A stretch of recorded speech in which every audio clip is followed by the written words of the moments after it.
Qué bueno que estés aquí. Siéntete cómodo. Cuéntanos de dónde eres. Suscríbete y vamos al terror. Me llamo Esteban Quiroga.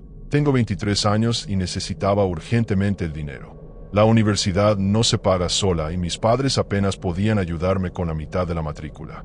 Cuando vi el anuncio para el turno nocturno en McDonald's, con un 30% extra sobre el salario base, no lo pensé dos veces. El local estaba en una zona industrial a las afueras, junto a la autopista, donde los camioneros y viajeros nocturnos se detenían para recargar energías. Durante la entrevista, la gerente, una mujer de unos 40 años llamada Mónica, me miró con una expresión que no supe interpretar cuando le dije que no tenía problema con trabajar de noche. Nadie aguanta más de 2 semanas en ese turno, murmuró mientras firmaba mi contrato. Pensé que exageraba para justificar el plus salarial. Mi primer día fue normal, aburrido incluso. Me enseñaron los procedimientos, cómo manejar la caja, preparar los pedidos y limpiar el local. El único otro empleado durante mi turno era Damián, un tipo callado de unos 30 años que se encargaba de la cocina. Apenas hablaba, pero trabajaba rápido y con precisión. Cuando le pregunté por qué nadie quería el turno nocturno, simplemente se encogió de hombros y siguió cocinando. La primera noche oficial fue tranquila hasta la medianoche. Algunos camioneros, parejas que regresaban de alguna fiesta, nada fuera de lo común. Pero alrededor de la 1 de la madrugada, entró un hombre que me hizo sentir inmediatamente incómodo. Vestía completamente de negro, con un abrigo largo a pesar del calor de la noche. Su rostro era anguloso, pálido, con unas ojeras tan pronunciadas que parecían moretones. Se quedó mirándome fijamente durante casi un minuto antes de acercarse a la caja. No pestañeaba, literalmente. No vi que sus párpados se movieran ni una sola vez. ¿Puedo tomar su orden?, pregunté intentando sonar normal. El hombre inclinó ligeramente la cabeza, como si estuviera escuchando algo que yo no podía oír. Un café negro, respondió finalmente con una voz rasposa, como si no hubiera hablado en días. Sus manos estaban inmaculadamente limpias, con uñas perfectamente recortadas, pero sus dedos eran inusualmente largos y delgados. Mientras le servía el café, noté que no dejaba de mirar hacia la cocina donde Damián trabajaba. Pagó exacto, sin propina, y se sentó en la mesa más alejada, la que daba a la ventana con vista al estacionamiento. Durante 2 horas completas, el hombre no tocó su café. Solo se quedó allí sentado, observando. A veces me miraba a mí, otras veces miraba hacia la cocina, pero la mayor parte del tiempo miraba por la ventana como si estuviera esperando a alguien. A las 3 de la madrugada, sonó el teléfono del local. Cuando contesté, solo se escuchaba una respiración al otro lado. «Hola, McDonald's, ¿en qué puedo ayudarle?» Nada, solo esa respiración. Cuando colgué y levanté la vista, el hombre de negro había desaparecido. Su café seguía intacto, pero él ya no estaba. Le comenté a Damián sobre el extraño cliente y la llamada. Se puso tenso y me dijo que no era la primera vez que pasaba. «Hay gente rara por aquí. Siempre hay alguien vigilando», dijo mientras limpiaba la parrilla. «¿Vigilando qué?», pregunté. Damián negó con la cabeza. «¿No qué? ¿A quién?». No quiso explicarme más, y el resto de la noche transcurrió sin incidentes. Al terminar el turno a las 6 de la mañana, Damián me dijo algo que debería haberme hecho renunciar ese mismo día. «Ten cuidado al salir. No mires atrás hasta que estés en tu coche, y asegúrate de que nadie te sigue». Pensé que me estaba tomando el pelo, alguna especie de novatada para asustar al nuevo. Pero cuando salí al estacionamiento, vi un coche negro, un sedán sin placas visibles, estacionado al otro lado de la calle. No podía ver quién estaba dentro debido a los cristales tintados, pero tuve la clara sensación de que me observaban. Caminé rápido hasta mi auto, sintiendo un escalofrío recorrer mi espalda. Justo cuando arrancaba, vi por el retrovisor que el coche negro encendía sus luces, pero no se movió. Me alejé lo más rápido que pude, convenciéndome a mí mismo de que solo eran nervios por el nuevo trabajo. Al llegar a casa, encontré un mensaje de texto de un número desconocido. «Esperamos que hayas disfrutado tu primera noche. Muchas más por venir». Lo borré pensando que era spam, aunque no dejaba de ser inquietante la coincidencia. Me duché y me metí en la cama, exhausto pero incapaz de dormir. Cada vez que cerraba los ojos, veía el rostro del hombre de negro, con esa mirada fija y esos dedos anormalmente largos.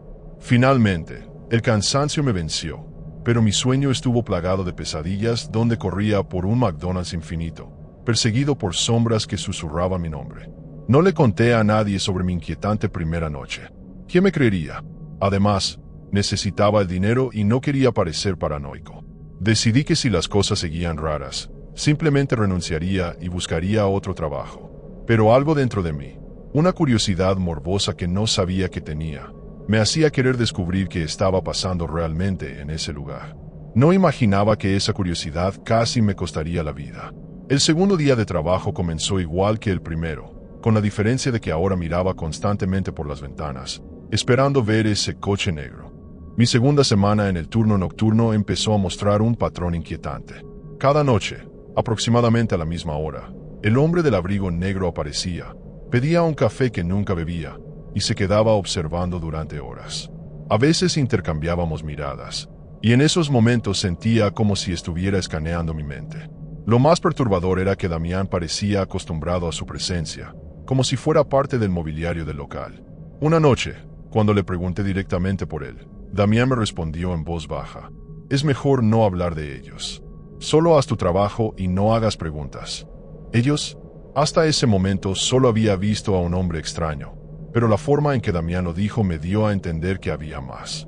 Y efectivamente, a los pocos días, empezaron a aparecer otros.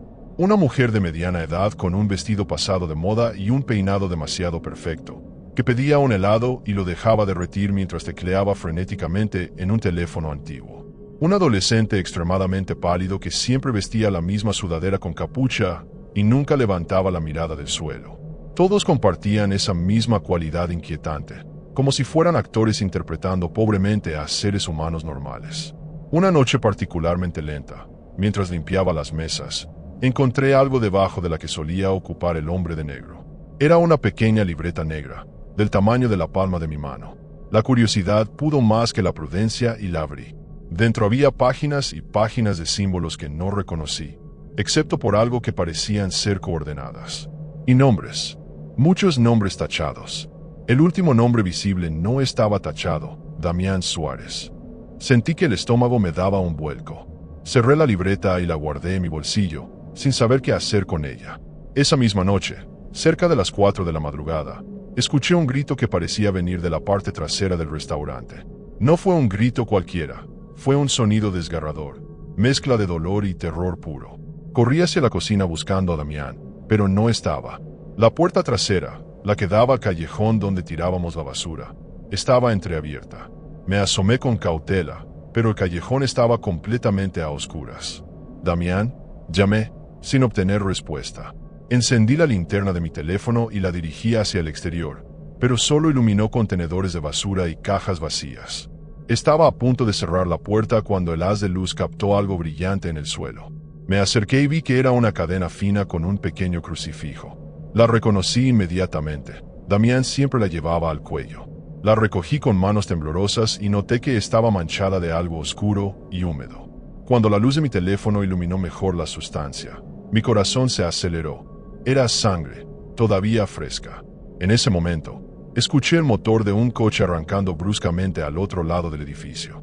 Corrí hacia la parte delantera justo a tiempo para ver las luces traseras de un sedán negro desapareciendo en la carretera. Volví adentro en pánico y marqué el número de emergencias. La operadora me escuchó pacientemente mientras le explicaba sobre el grito, la desaparición de Damián y la cadena ensangrentada. Prometió enviar una patrulla, que llegó unos 20 minutos después. Los oficiales, un hombre mayor de aspecto cansado y una mujer joven con mirada escéptica, inspeccionaron el callejón y tomaron mis datos. ¿Estás seguro de que escuchaste un grito?, preguntó la oficial, mirando alrededor con desinterés. Tal vez fue algún animal. Esta zona está llena de gatos callejeros que pelean por la noche. Le mostré la cadena con el crucifijo y les hablé sobre el coche negro. El oficial mayor intercambió una mirada con su compañera que no supe interpretar. Últimamente ha habido varios reportes de vehículos sospechosos en la zona, comentó finalmente. Pero sin una matrícula o una mejor descripción, no podemos hacer mucho. Me devolvió la cadena y me recomendó llamar a mi supervisor para informar sobre la ausencia de mi compañero. Cuando se fueron, me quedé solo en el restaurante, con esa sensación de vulnerabilidad que te invade cuando te das cuenta de que nadie va a ayudarte realmente. Llamé a Mónica, la gerente, para contarle lo sucedido. Su reacción me desconcertó. No pareció sorprendida ni preocupada, como si la desaparición de un empleado durante el turno fuera algo habitual. Probablemente se fue sin avisar. No sería la primera vez que alguien abandona ese turno sin decir nada. Cuando insistí en lo del grito y la cadena ensangrentada, suspiró con lo que me pareció exasperación. Esteban, si no puedes trabajar solo, puedo buscar a alguien más. El turno debe continuar. Antes de que pudiera protestar, añadió, termina tu turno. Mañana hablaremos.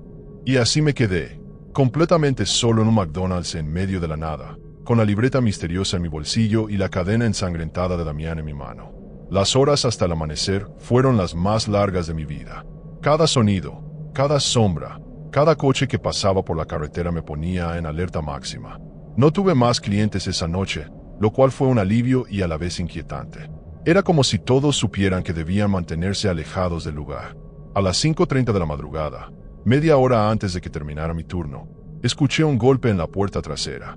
Me quedé paralizado, debatiéndome entre ignorarlo o investigar. El golpe se repitió, más fuerte esta vez. Armándome de valor, tomé un cuchillo de la cocina y me acerqué lentamente a la puerta trasera. ¿Quién es?, pregunté, intentando que mi voz sonara firme. No hubo respuesta, solo otro golpe. Con el corazón latiendo como un tambor en mi pecho, miré por la pequeña ventana de la puerta. Lo que vi me heló la sangre. Un rostro pálido me devolvía la mirada, con los ojos muy abiertos y una expresión de terror. Era Damián, o al menos se parecía mucho a él, pero había algo mal en su apariencia. Su piel tenía un tono grisáceo, y sus ojos parecían hundidos en sus órbitas. Abrí la puerta de golpe, pero no había nadie allí. El callejón estaba vacío y silencioso, sin ningún signo de que Damián o cualquier otra persona hubiera estado allí segundos antes. Un escalofrío recorrió mi columna vertebral mientras cerraba la puerta y echaba el seguro. ¿Estaba perdiendo la cabeza? ¿O realmente había visto a Damián pidiendo ayuda? El resto del turno lo pasé en un estado de alerta constante, saltando ante el menor ruido. Cuando finalmente llegó el relevo de la mañana, una chica llamada Valeria, salí prácticamente corriendo del lugar, jurando que nunca volvería. Pero la curiosidad y la preocupación por Damián me harían romper esa promesa. A pesar de mi terror, volví la noche siguiente. No podía dejar de pensar en Damián, en su rostro desencajado tras la puerta, en la sangre en su crucifijo. Cuando llegué al McDonald's, Mónica me estaba esperando con una expresión que no supe interpretar. Han encontrado el auto de Damián abandonado cerca de la gasolinera a 5 kilómetros de aquí, me dijo sin preámbulos. La policía está investigando su desaparición. Esta noche trabajarás con Julio. Acaba de transferirse desde otra sucursal. Señaló hacia la cocina, donde un joven de aspecto nervioso organizaba las hamburguesas. Nuestras miradas se cruzaron y pude ver el miedo en sus ojos. Él también sabía que algo andaba mal. ¿Le contaste a la policía sobre los clientes extraños?, le pregunté a Mónica en voz baja. Ella me miró como si acabara de decir una blasfemia. No hay nada extraño en nuestros clientes, Esteban. Si sigues con esa actitud, tendré que reconsiderar tu contratación. Su tono no dejaba lugar a discusión. Antes de irse, añadió, por cierto, un hombre preguntó por ti esta tarde. Dijo que habías encontrado algo suyo. Mi sangre se heló. La libreta. No la había sacado de mi bolsillo desde que la encontré. Casi como si temiera que su dueño pudiera sentir que la tenía. El turno comenzó tranquilo, demasiado tranquilo. Ni un solo cliente en las primeras 2 horas. Julio apenas hablaba, y cuando lo hacía, era en susurros, como si temiera que alguien más nos escuchara. ¿Cuánto tiempo llevas trabajando aquí?, le pregunté intentando romper el hielo. 3 días, respondió, mirando constantemente hacia las ventanas. Me transfirieron después de que el otro chico, ya sabes. No sabía. Nadie me había dicho nada sobre otro empleado antes de Damián. Cuando le pregunté, Julio pareció sorprendido. ¿No te lo contaron? Antes de Damián estaba Rodrigo. Desapareció igual, durante su turno. La policía nunca lo encontró. Mi mente comenzó a conectar los puntos. Primero Rodrigo, ahora Damián. ¿Era yo el siguiente? ¿Por eso el hombre de negro había dejado la libreta con el nombre de Damián sin tachar? Una ola de paranoia me invadió. Me acerqué a Julio y le mostré la libreta. ¿Has visto a un hombre de negro, muy pálido, que viene por las noches? Julio palideció al instante. No deberías tener eso, susurró, retrocediendo como si la libreta pudiera morderle. Ellos lo están buscando. Si saben que tú lo tienes, No terminó la frase, pero no hacía falta. Su terror era palpable. Alrededor de la 1 de la madrugada, la campanilla de la puerta sonó. Entró la mujer del vestido anticuado, la que siempre pedía un helado. Esta vez no estaba sola. La acompañaba un hombre que nunca había visto antes, corpulento y calvo, con un traje que parecía demasiado pequeño para su cuerpo. Se sentaron en una mesa cerca de la puerta, sin pedir nada, simplemente observándonos. Julio se escondió en la cocina, negándose a salir. No lo culpé. Yo mismo sentía que mis piernas se convertían en gelatina cada vez que la mujer me miraba fijamente y sonreía, mostrando dientes demasiado perfectos y blancos. A las 2 de la madrugada, el teléfono sonó. Esta vez me resistí a contestar, pero después de 10 timbrazos, Julio salió de la cocina y lo cogió. Lo observé mientras escuchaba, su rostro perdiendo color con cada segundo. Cuando colgó, estaba temblando. «Tengo que irme», dijo, quitándose el delantal. «¿Qué? No puedes dejarme solo», protesté, pero ya estaba dirigiéndose hacia la puerta trasera. «Era mi madre», explicó con voz temblorosa. «Dice que hay alguien en nuestra casa, mirando por las ventanas. Tengo que ir». Antes de que pudiera detenerlo, Julio desapareció por la puerta trasera, dejándome solo con los 2 extraños clientes que seguían mirándome fijamente.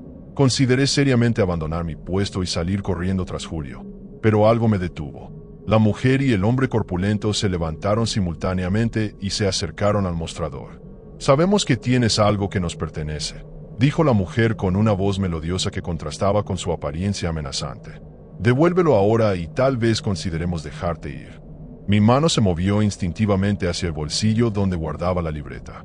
«No sé de qué están hablando», mentí, aunque mi voz temblorosa me delataba. El hombre corpulento sonrió, una sonrisa desprovista de humor o humanidad. «Mientes mal, chico, y a nosotros no nos gustan los mentirosos». En ese momento, las luces del restaurante parpadearon y luego se apagaron por completo, sumiéndonos en la oscuridad. Solo la débil luz de emergencia sobre la puerta trasera proporcionaba algo de visibilidad. Mi corazón latía tan fuerte que pensé que se me saldría del pecho. Escuché movimiento, pasos acercándose al mostrador. Instintivamente, me agaché y me arrastré hacia la cocina, intentando no hacer ruido. Desde mi posición pude ver que la puerta principal se abría y entraban más personas. No podía distinguir sus rostros en la oscuridad, pero sus siluetas eran inconfundiblemente humanas, aunque había algo en su forma de moverse que me resultaba profundamente inquietante. Me escondí en el refrigerador, entre cajas de carne congelada y bolsas de lechuga. A través de la pequeña ventana de la puerta, vi sombras moviéndose por la cocina, buscándome. Una de ellas se detuvo frente al refrigerador y por un momento pensé que todo había terminado. Pero entonces, sorprendentemente, las luces volvieron. La súbita claridad pareció confundir a mis perseguidores. Escuché maldiciones y órdenes susurradas. Aproveché ese momento de confusión para abrir la puerta trasera del refrigerador, la que daba al área de carga, y escapar por allí. El aire frío de la noche me golpeó como una bofetada mientras corría por el estacionamiento trasero. Mi coche estaba al frente. No había forma de llegar a él sin ser visto. Tendría que escapar a pie. Corrí hacia los árboles que bordeaban la propiedad, rezando para que la oscuridad me ocultara. Había avanzado unos 200 metros cuando escuché el sonido de motores encendiéndose. Faros iluminaron la noche, y por el rabillo del ojo vi al menos 3 vehículos saliendo del estacionamiento. Uno de ellos, un sedán negro, se dirigía directamente hacia donde yo me encontraba. Me adentré más en el bosque, tropezando con raíces y ramas. Mi respiración era agitada, mi corazón martilleaba en mis oídos. Detrás de mí, escuchaba voces y el crujido de ramas rotas. Me estaban siguiendo a pie ahora. «Sabemos que tienes la lista», gritó una voz que reconocí como la del hombre corpulento. «No puedes escapar de nosotros». ¿La lista? ¿Se referían a la libreta con los nombres? ¿Qué era exactamente lo que había caído en mis manos? No tenía tiempo para reflexionar. Seguí corriendo hasta que mis pulmones ardían y mis piernas amenazaban con fallarme, pero el miedo me daba fuerzas para continuar. Después de lo que pareció una eternidad, llegué a una carretera secundaria. Estaba desierta a esa hora de la noche, pero a lo lejos vi las luces de lo que parecía una estación de servicio. Corrí hacia ella como si mi vida dependiera de ello, porque probablemente así era. Detrás de mí, escuché el rugido de motores acercándose. El sedán negro apareció en la carretera, sus faros iluminándome como un venado en la mira de un cazador. Aceleró en mi dirección. En un acto desesperado, salté hacia la cuneta justo cuando el vehículo pasaba rozándome. Rodé por la pendiente, golpeándome con rocas y arbustos, hasta detenerme en un pequeño arroyo. Permanecí inmóvil en el agua helada del arroyo, conteniendo la respiración mientras escuchaba el sedán negro dar la vuelta en la carretera. Los faros barrieron la zona donde había caído, pero la densa vegetación me ocultaba de su vista. Escuché voces amortiguadas, órdenes siendo dadas. Sepárense y encuéntrenlo. Tiene que estar por aquí. El miedo me paralizaba, pero el instinto de supervivencia era más fuerte. Aproveché que el arroyo fluía bajo un pequeño puente y me arrastré por debajo, empapado y temblando, pero decidido a sobrevivir. Desde mi escondite, vi varias siluetas moviéndose entre los árboles con linternas. Entre ellos reconocí al hombre de negro que frecuentaba el McDonald's, caminando con una gracia antinatural, como si flotara sobre el suelo. Lo más perturbador era que no hablaba, simplemente señalaba direcciones y los demás obedecían. Era evidente que él estaba al mando. Me quedé completamente quieto, apenas respirando, mientras pasaban a pocos metros de mi posición. Una linterna iluminó el agua a centímetros de mi cara, pero siguió adelante sin detectarme. Después de lo que pareció una eternidad, las voces y las luces se alejaron. Era mi oportunidad. Salí de mi escondite y corrí en dirección opuesta, manteniéndome en el arroyo para no dejar huellas. El agua fría entumecía mis pies, pero el terror me mantenía en movimiento. Tras unos 20 minutos de avance constante, el arroyo desembocaba en un pequeño lago. Al otro lado podía ver luces, una granja o algún tipo de vivienda. Nadar en agua abierta me exponía, pero no tenía alternativa. Me sumergí lo más que pude y avancé usando solo los brazos, manteniendo la cabeza apenas sobre la superficie. Al llegar a la orilla opuesta, me arrastré entre los juncos y observé la propiedad. Era una casa de campo modesta, con un granero al lado. Un perro ladraba en la distancia, alertando a sus dueños de mi presencia. Pronto se encendió una luz en el porche y salió un hombre mayor con una escopeta. ¿Quién anda ahí?, gritó hacia la oscuridad. Consideré mis opciones. Podía seguir escondiéndome, pero estaba empapado, agotado y probablemente hipotérmico. O podía arriesgarme a pedir ayuda, con la esperanza de que este desconocido fuera más humano que aquellos que me perseguían. ¡Ayuda, por favor!, grité saliendo de mi escondite con las manos en alto. Me están persiguiendo. El hombre me apuntó con la escopeta, sus ojos entrecerrados con desconfianza. Acércate lentamente, muchacho. Obedecí, consciente de que debía parecer un lunático, empapado, cubierto de barro y sangre de los cortes que me había hecho en la caída. Le expliqué atropelladamente que trabajaba en el McDonald's de la autopista y que unas personas me estaban persiguiendo. No mencioné la libreta ni las desapariciones. Sonaba demasiado descabellado incluso para mí en ese momento. El hombre, que se presentó como Vicente, pareció creerme lo suficiente para dejarme entrar. Su esposa, Lucía, me dio ropa seca y preparó café caliente mientras yo temblaba junto a la estufa. La policía tarda al menos media hora en llegar hasta aquí, explicó Vicente mientras miraba por la ventana con la escopeta aún en sus manos. ¿Estás seguro de que te seguían? Asentí, demasiado exhausto para elaborar.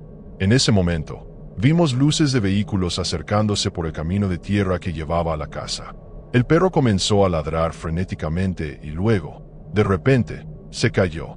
El silencio que siguió fue más aterrador que cualquier sonido. «Quédate aquí», ordenó Vicente, dirigiéndose hacia la puerta. Lucía me llevó a una habitación trasera y cerró la puerta. «Hay una trampilla bajo la alfombra», susurró. «Lleva a un sótano antiguo. Si escuchas algo raro, escóndete ahí y no salgas hasta que amanezca». Su miedo era palpable, y me hizo preguntarme si sabía más de lo que decía sobre las personas que me perseguían.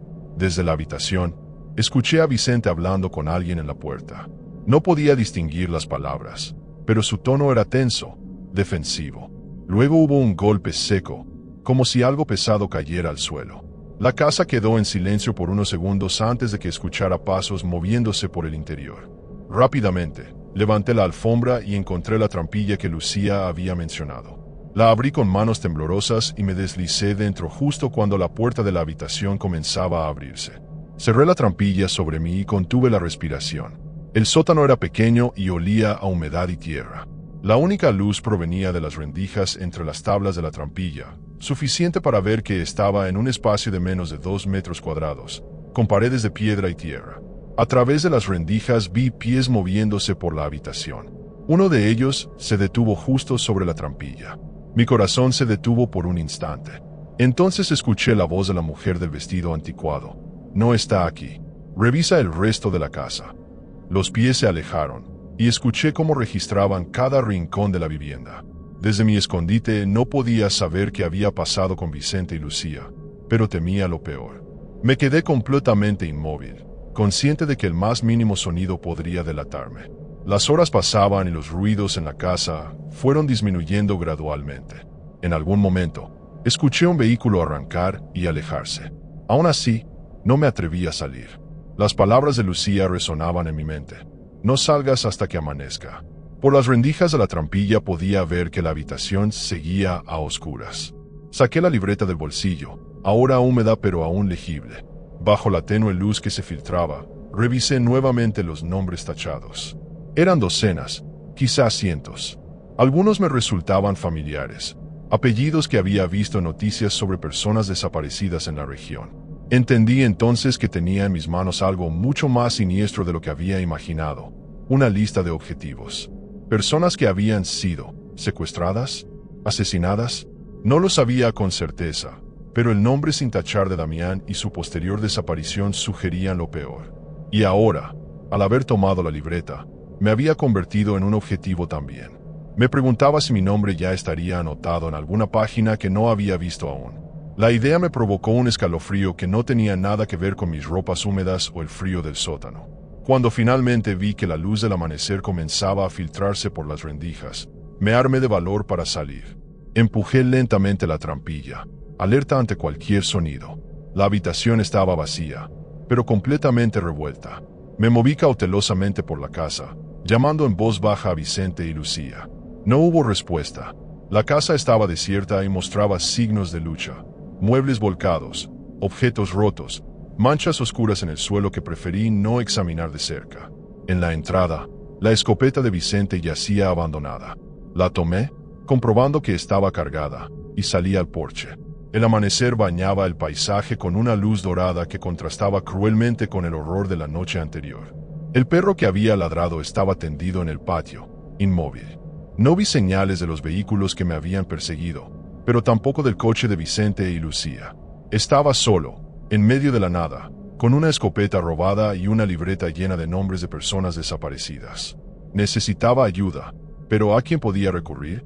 La policía no me había creído antes, y ahora, con 2 personas más posiblemente desaparecidas, yo sería el principal sospechoso. No tenía otra opción que seguir huyendo. Han pasado 3 meses desde aquella noche que cambió mi vida para siempre. Estoy escribiendo esto desde un pequeño apartamento en una ciudad a 500 kilómetros de aquel McDonald's maldito. Uso un nombre falso, pago todo en efectivo y rara vez salgo durante el día. Es la única forma de mantenerme con vida, aunque no estoy seguro de si a esto se le puede llamar vivir. Cada ruido nocturno me sobresalta, cada coche negro que veo me paraliza, y no he podido dormir más de 2 horas seguidas sin que las pesadillas me despierten gritando. Aquella mañana, después de escapar de la casa de Vicente y Lucía, caminé durante horas hasta llegar a una gasolinera. Llamé a la policía desde un teléfono público, sin identificarme, y les di la dirección de la casa. Nunca supe qué encontraron allí. No me quedé a averiguarlo. Tomé un autobús hacia la ciudad más cercana y desde entonces he estado moviéndome constantemente, nunca quedándome más de unas semanas en el mismo lugar. La libreta sigue conmigo, escondida donde nadie pueda encontrarla. He intentado descifrar los símbolos, entender las coordenadas, pero sin éxito. Lo único que tengo claro es que contiene información que alguien está dispuesto a matar por recuperar. Una semana después de mi huida, vi en las noticias que habían encontrado el cuerpo de Damián en un descampado a 20 kilómetros de McDonald's. La causa oficial de la muerte fue ataque de animal salvaje, pero las imágenes filtradas en internet mostraban un cuerpo con mutilaciones que ningún animal conocido podría haber causado. No se mencionaba a Vicente ni a Lucía, como si nunca hubieran existido. Busqué información sobre el McDonald's y descubrí que había sido cerrado temporalmente por reformas. Las fotos satelitales más recientes muestran el edificio abandonado, con el letrero retirado y las ventanas tapiadas. Lo más perturbador fue encontrar un patrón. Investigando más a fondo, descubrí que en los últimos 5 años, 7 establecimientos de comida rápida 24 horas en zonas aisladas habían experimentado situaciones similares. Empleados desaparecidos durante el turno nocturno, cierres repentinos, explicaciones oficiales vagas. Todos compartían una característica. Estaban ubicados cerca de cruces de carreteras principales, lugares de paso donde la gente aparece y desaparece constantemente sin levantar sospechas. Perfectos para lo que fuera que estaba ocurriendo. Hace un mes cometí un error. Necesitaba dinero y acepté un trabajo de noche en una gasolinera. La tercera noche, poco después de la medianoche, entró un cliente que me heló la sangre, el adolescente pálido con sudadera que frecuentaba el McDonald's. Me reconoció al instante. Su expresión no cambió, pero sus ojos reflejaron algo que solo puedo describir como hambre. No dijo nada. Compró un café que no bebió y salió. Renuncié esa misma noche y me mudé a otra ciudad al día siguiente. Pero sé que me encontraron. Es solo cuestión de tiempo antes de que vuelvan a aparecer. He intentado contactar con periodistas, blogs de conspiraciones, cualquiera que pudiera interesarse por mi historia, pero nadie me toma en serio. Los pocos que mostraron interés inicial dejaron de responder mis mensajes después de unos días, como si alguien los hubiera silenciado. Una noche, desesperado, subí fotos de algunas páginas de la libreta a un foro anónimo. A la mañana siguiente, el foro entero había sido eliminado por violación de términos de servicio. Y esa misma tarde, vi el sedán negro estacionado frente a mi edificio. Me escapé por la salida de emergencia y no he vuelto a ese apartamento. La semana pasada recibí un sobre sin remitente en el buzón de correos que alquilo bajo nombre falso. Dentro había una foto reciente mía caminando por la calle y un crucifijo idéntico al que Damián llevaba al cuello. El mensaje era claro: me están vigilando y saben exactamente dónde encontrarme. Lo más aterrador es que no tengo idea de quiénes son realmente o qué quieren, más allá de recuperar la libreta. ¿Son algún tipo de culto? ¿Una red de tráfico de personas? ¿Algo peor? Las preguntas me mantienen despierto por las noches, junto con los sonidos imaginarios de pasos en el pasillo y golpes en mi puerta. A veces pienso en entregarme a la policía, confesar todo, incluso si me acusan de las desapariciones. Al menos en una celda estaría protegido, ¿verdad? Pero entonces recuerdo la indiferencia de los oficiales aquella noche, cómo desestimaron mis preocupaciones. Y me pregunto, ¿hasta dónde llega la influencia de estas personas? ¿Están infiltrados en la policía? ¿En el gobierno? ¿Cómo explicas que tantas desapariciones hayan sido ignoradas o encubiertas tan eficientemente? No puedo confiar en las autoridades. No puedo confiar en nadie. He considerado deshacerme de la libreta, tirarla a un río o quemarla, pero algo me lo impide. Es la única prueba que tengo de que no estoy loco, de que todo esto realmente ocurrió. Además, contiene los nombres de personas que alguien quiere borrar de la existencia. Personas como Damián, como Rodrigo, como posiblemente Vicente y Lucía. Si destruyo la libreta, destruyo también la única esperanza de que algún día se haga justicia. O tal vez solo estoy buscando excusas porque, en el fondo, una parte perversa de mí quiere entender qué hay detrás de todo esto, incluso si esa curiosidad termina costándome la vida. Anoche tuve un sueño que parecía demasiado real. Estaba de vuelta en el McDonald's, solo en la caja registradora. La puerta se abría y entraba Damián, pero no el Damián que yo conocí. Su piel era gris, sus movimientos mecánicos, sus ojos completamente negros. Se acercaba al mostrador y me decía con una voz que no era la suya: «Es tu turno ahora, Esteban». Ellos nunca se detienen. Al despertar, encontré un mensaje en mi teléfono, de un número desconocido: «Extrañamos tus servicios en el turno nocturno. Tu puesto sigue disponible». No sé cuánto tiempo más podré seguir huyendo. Mis recursos se agotan, mi paranoia crece, y cada día es más difícil distinguir entre amenazas reales e imaginarias. He comprado un arma en el mercado negro, aunque dudo que sirva de algo contra ellos. Lo que sea que son, no creo que puedan ser detenidos con balas, pero al menos me da una falsa sensación de seguridad. Dejo esta historia como testimonio de lo que vi y viví. Si estás leyendo esto y trabajas en un turno nocturno en algún lugar aislado, por favor, mantén los ojos abiertos. Observa a tus clientes habituales, especialmente a aquellos que aparecen siempre a la misma hora, que nunca consumen lo que piden, que te miran como si fueras ganado. Y si alguna vez te ofrecen el turno nocturno en un McDonald's junto a la autopista, recuerda mi historia. Recuerda a Damián. Recuerda que hay lugares donde la línea entre nuestro mundo y algo más oscuro se vuelve peligrosamente delgada durante las horas de la noche. Lugares donde desapareces y nadie hace preguntas, donde tu existencia puede ser borrada tan fácilmente como un nombre tachado en una libreta negra. No cometas mi error. No aceptes ese trabajo, no importa cuánto lo necesites. Porque una vez que entras en su mundo, nunca te dejan salir completamente. Esta mañana vi el sedán negro otra vez. Está estacionado al otro lado de la calle mientras escribo estas palabras. Ya no tengo fuerzas para seguir corriendo. Tal vez es hora de enfrentarlos, de descubrir finalmente qué hay detrás de esos rostros inhumanos.